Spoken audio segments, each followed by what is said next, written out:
বয়স মাত্র ১৭ বছর। এরই মধ্যে বিকল হয়ে গেছে দুটি কিডনি। অসুস্থ মেয়ে জিসাকে বাঁচাতে নিজের একটি কিডনি দিতে প্রস্তুত মা। তবুও প্রয়োজনীয় টাকার অভাবে থমকে আছে চিকিৎসা। এই ১০ লক্ষ টাকা জোগাড় করা তাদের পক্ষে কোনো পক্ষে সম্ভব না। তাদের তো চিকিৎসা করার মতন কোনো ক্যাপাসিটি নাই। তারা একজন ভূমিহীন পরিবার। কুড়িগ্রাম সদরের কাঁঠালবাড়ি গয়ারি গ্রামের প্রয়াত সংবাদকর্মী জিয়াউর রহমানের মেয়ে জিসা দীর্ঘ প্রায় ৯ বছর ধরে কিডনি রোগে ভুগছে। সম্প্রতি পরীক্ষায় নিশ্চিত হওয়া গেছে তার দুটি কিডনি অকার্যকর হয়ে পড়েছে। বর্তমানে ঢাকা মেডিকেল কলেজ হাসপাতালে বিশেষজ্ঞ চিকিৎসকের আওতায় চলছে তার চিকিৎসা। ওর বাবা মারা যাওয়ার পর আমি আয়েশা আবেদ ফাউন্ডেশনে কাজ করে কোনোরকমভাবে ওর চিকিৎসা চালাচ্ছি।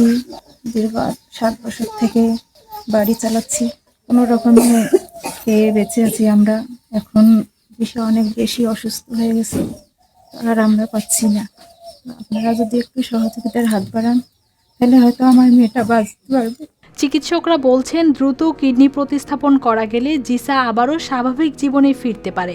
অস্ত্রোপচার ও পরবর্তী চিকিৎসার জন্য প্রয়োজন প্রায় ১০ লাখ টাকা, যা এই অসহায় পরিবারের পক্ষে জোগাড় করা সম্ভব হচ্ছে না। বাংলাদেশ মেডিকেল কলেজের যে ডাক্তার ছিল ওনাকে দেখানো হয়েছে, উনি বলছে যে দুইটা কিডনি ট্রান্সফার না করলে তাকে বাঁচানো যাবে না। বর্তমানে আমাদের এমন অবস্থা যে আমাদের কোনো টাকা পয়সা নেই। যদি আপনারা সবাই সহযোগিতা করেন, আমার বাচ্চাটার দিকে তাকিয়ে আমার মনে করো ভাতিজি হলো সে, আমার মেয়ে হলো সে। ইন্টার প্রথম বর্ষের এই শিক্ষার্থী আবারও সুস্থ হয়ে স্বাভাবিক জীবনে ফিরতে চায়, কিন্তু অর্থের অভাবে তার সেই স্বপ্ন এখন অনিশ্চয়তার মুখে। আমার 2টা কিডনির সমস্যা, চিকিৎসা করার জন্য প্রায় 10 লক্ষ টাকার প্রয়োজন।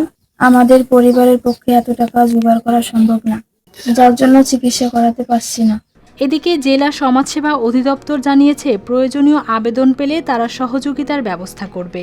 জিসা আক্তার জেনিয়া কিডনি আক্রান্ত রোগী হিসেবে আমরা জানতে পেরেছি। তা সে এখনো সমাজসেবা অধিদপ্তরে আবেদন করেনি। তার আবেদনটা আমাদের কাছে আসলে আমরা এই বিষয়ে প্রয়োজনীয় সহযোগিতার পদক্ষেপ গ্রহণ করব। জিসাকে বাঁচাতে একজন মায়ের ভালোবাসার নেই কোনো কমতি। এখন শুধু প্রয়োজন সময়মতো চিকিৎসা আর কিছু মানবিক হাতের সহযোগিতা। News desk, RTV।